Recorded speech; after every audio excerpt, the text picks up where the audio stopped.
నిర్మల్ జిల్లా కలెక్టరేట్ ఎదుట బీఎస్పీ నేతలు ధర్నాకు దిగారు. టీఎస్పీఎస్సీ పేపర్ల లీకేజీ వ్యవహారంపై బీఎస్పీ రాష్ట్ర అధ్యక్షుడు ఆర్ఎస్ ప్రవీణ్ కుమార్ చేపట్టిన ఆమరణ నిరాహార దీక్షకు పోలీసులు భగ్నం చేయడాన్ని తీవ్రంగా ఖండించారు.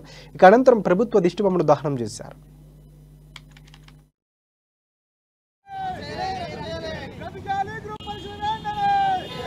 అమరణ నిరాదీస్తున్నటువంటి ఏవైతే గౌరవనీయులు doctor RS Praveen Kumar sir గారి యొక్క మరి చేసినటువంటి దీక్షను భంగం చేసే ప్రయత్నం చేసి అక్రమంగా చేసినాన్ని మేము బహుజన్ సమాజ్ పార్టీ నిర్మల్ జిల్లా పక్షాన తీవ్రంగా ఖండిస్తున్నాం. తనను అరెస్ట్ చేసిన తర్వాత ఇంటికి గొడవై మరి అక్కడ ఉంచి హౌస్ అరెస్ట్ చేయడం మరి అన్యాయం అంటా ఉన్నాం. ఈరోజు ప్రజల పక్షాన మరి మేము ప్రజాకుంతగా ఉన్నటువంటి బహుజన్ సమాజ్ పార్టీ కొద్దులకే ప్రయత్నం చేసినటువంటి ఏవైతే టీఆర్ఎస్ ప్రభుత్వాన్ని మేము హెచ్చరిస్తూ ఉన్నాం.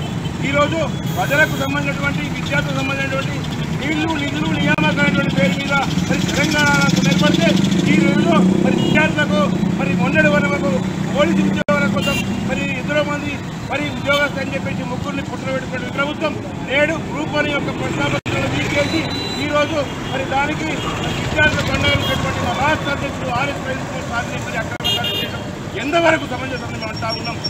అమరణ నిరాదీస్తున్నటువంటి ఏవైతే గౌరవనీయులు doctor RS Praveen Kumar sir గారి యొక్క మరి చేసినటువంటి దీక్షను భంగం చేసే ప్రయత్నం చేసి అక్రమంగా అరెస్ట్ చేసినాన్ని మేము బహుజన్ సమాజ్ పార్టీ నిర్మల్ జిల్లా పక్షాన తీవ్రంగా ఖండిస్తున్నాం. తనను అరెస్ట్ చేసిన తర్వాత ఇంటికి గొడవై మరి అక్కడ ఉంచి హౌస్ అరెస్ట్ చేయడం మరి అన్యాయం అంటా ఉన్నాం. ఈరోజు ప్రజల పక్షాన మరి మేము ప్రజాకుంతగా ఉన్నటువంటి బహుజన్ సమాజ్ పార్టీ కొద్దులకే ప్రయత్నం చేసినటువంటి ఏవైతే టీఆర్ఎస్ ప్రభుత్వాన్ని మేము హెచ్చరిస్తా ఉన్నాం.